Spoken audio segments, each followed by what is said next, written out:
When I wasn't invited to my brother's housewarming, I drove by and saw everyone in the yard. I called. He answered and said, "Why would we invite you? Nobody wants you here. You always make it worse." My mom said in the background, loud and clear, "This house isn't for mistakes like you." I said, "Say less, I won't forget it, and I'll make sure you don't either." 4 weeks later, I made a move they never expected. Now they're begging, calling non-stop. "Please tell us how to fix this. We didn't mean it." You know that gut feeling you get when something's off but you can't quite name it? That's how I felt when I opened Instagram that Sunday and saw my cousin's story, laughter, balloons, a custom neon sign that read, "Welcome home, Jake and Kara." My brother's housewarming. I zoomed in. My aunts were there, our old neighbor, even Uncle Ron, who once tried to fight Jake over a Thanksgiving poker game. Everyone was there except me. I stared at the screen like it was lying. At first, I told myself maybe it was last minute, maybe they forgot, but then I saw the custom cake, new chapter for the Golden Sun in cursive. They'd been planning it for weeks and hadn't said a single word to me.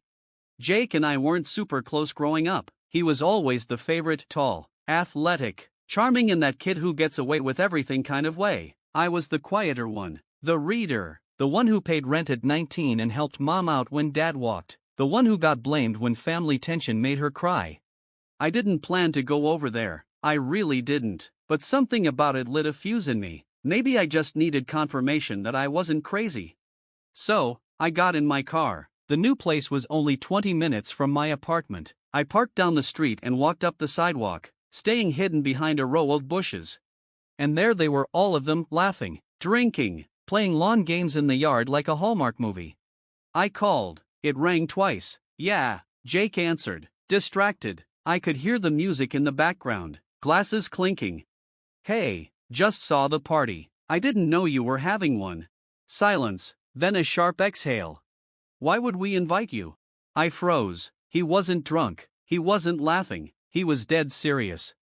"You always make it worse," he said like he was explaining basic math. "Every time we include you, you bring the mood down. You're either too quiet or you blow up. Honestly, nobody wants you here."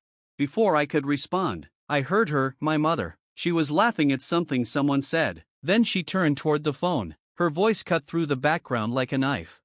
"This house isn't for mistakes like you." She didn't whisper it. She wasn't upset. She just said it plain as day. I didn't speak. I didn't cry. I just swallowed the lump in my throat and nodded to myself, even though they couldn't see. "Say less," I said quietly. "I won't forget it, and I'll make sure you don't either." I hung up. That night, I didn't sleep. I lay awake staring at the ceiling, hearing her voice over and over again, "Mistakes like you." The next morning, I called a lawyer. 4 weeks later, I made a move that would gut their golden little world from the inside, and it all started with a name on a deed they forgot was still mine. Let's rewind for a second. 3 years ago, before Jake was the Golden Sun, before Kara and the real estate obsession, before Mom decided I was a mistake, he was just my broke little brother begging me to co-sign a loan.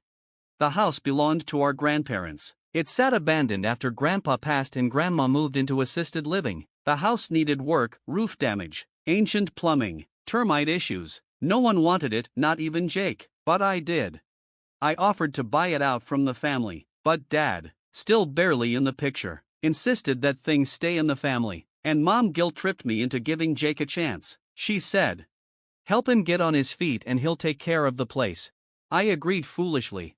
Jake didn't qualify on his own bad credit, spotty work history, so I co-signed, but not before putting my name on the deed, a 50-50 ownership split. That was the deal.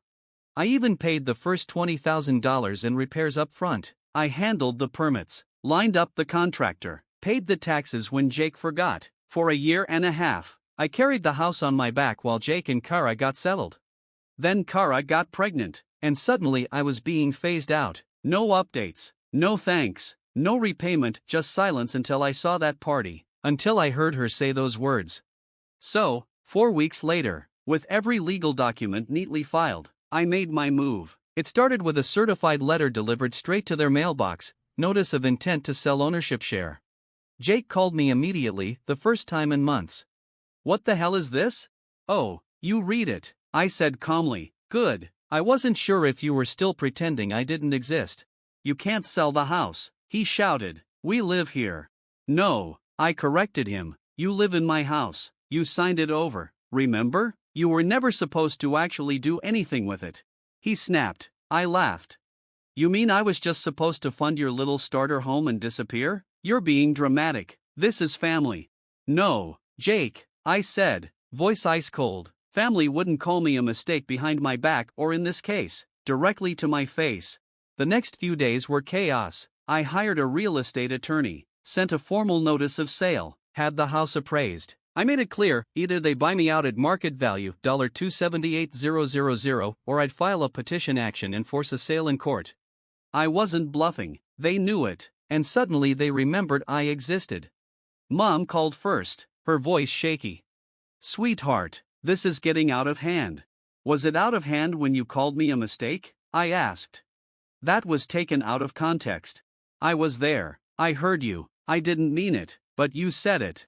The panic spread quickly, texts, voicemails, crying calls from Kara, messages from extended family telling me to please be the bigger person.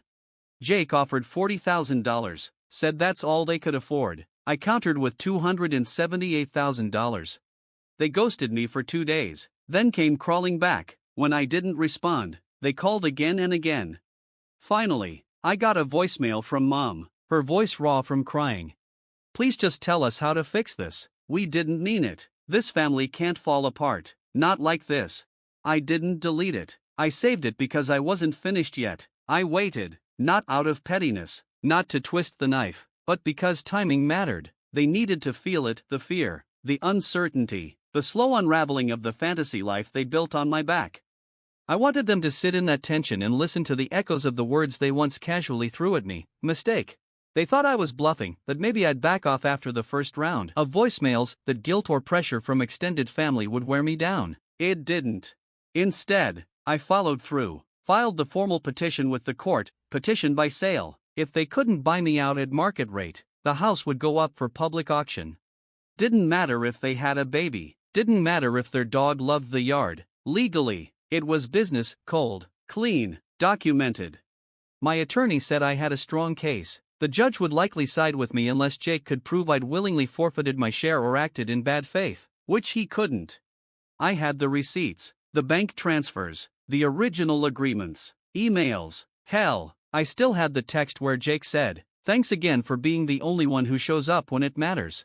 Funny how fast things change. 3 days after I filed, Jake showed up at my place unannounced. I live in a secured apartment building. I only knew he was there because he started buzzing my unit repeatedly. I answered through the intercom. "What do you want?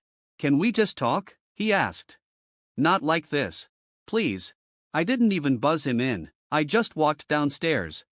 He looked thinner, stressed, sleep-deprived. There was a stain on his hoodie, and his voice cracked when he said, "You're really going to take our house?"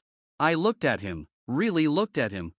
"You mean my house? I paid for half, remember? You lived in it like it was yours, decorated it like it was yours, told the family I was just helping out. You even told the realtor to list me as non-resident contributor." I saw the email. He flinched. "That wasn't meant to hurt you, but it did," I said flatly. "And then your girlfriend called me unstable. Your mom called me a mistake. And you told me I ruin everything. So tell me, Jake, what am I saving now?" He shook his head. "This isn't you. You're not like this. Not until you made me this way." The auction notice went out the following week, and suddenly every family group chat lit up with panic. "Aunt Joe, he's really doing it. Cousin Lex, this is so extreme. Uncle D, I thought he was joking." But I wasn't, because for the first time in years, I wasn't playing the role of the quiet, dependable afterthought. I wasn't being dismissed or gaslit or guilt-tripped into silence. I was holding the match and the house. It was soaked in gasoline. The day of the hearing, Jake didn't show. Kara did. She sat across from me in court, arms crossed tight over her chest, trying to look composed like she wasn't furious, humiliated, and barely keeping it together. Her lawyer did all the talking, trying to argue that selling the home would create undue hardship on a young family, and that the plaintiff's motivations were retaliatory in nature. My attorney calmly slid the documents across the table, the deed with my name on it, The payment records from my account. The text from Jake asking me to co-sign and promising we'd split it all fairly. And most damning of all, the listing with the realtor where Jake explicitly asked to remove me from mention. It took the judge all of 10 minutes to rule in my favor. The house would be sold publicly, proceeds split 50/50ths. Jake finally called that night. Blocked number. I almost didn't answer. Almost. Please, he said, voice low and shaking. You win. Okay, you proved your point. I didn't say anything. I'll talk to Kara. I'll get her to apologize. Just please don't make us leave. My son, he was born in that house. It's all he knows. I paused, then said slowly. Funny how something could feel like yours until the person who built it decides they're done being used. He sniffled. How do we fix this? You don't, I said. You broke it.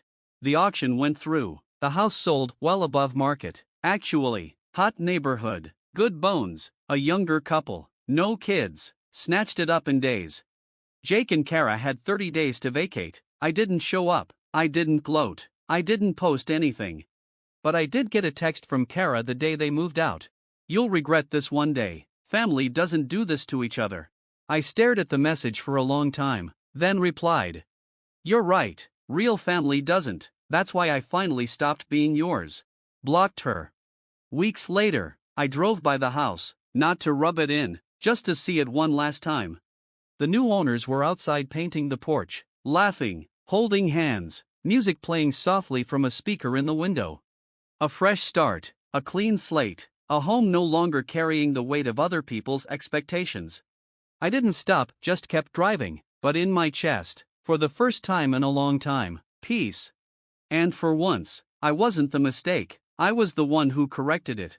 If you enjoyed the story, don't forget to hit that like button, it really helps the channel grow. Drop a comment below, whose side are you on in this family fallout? And make sure to subscribe and turn on notifications so you never miss another jaw-dropping story like this one. Thanks for watching, and remember, sometimes silence isn't peace, it's just the calm before your move.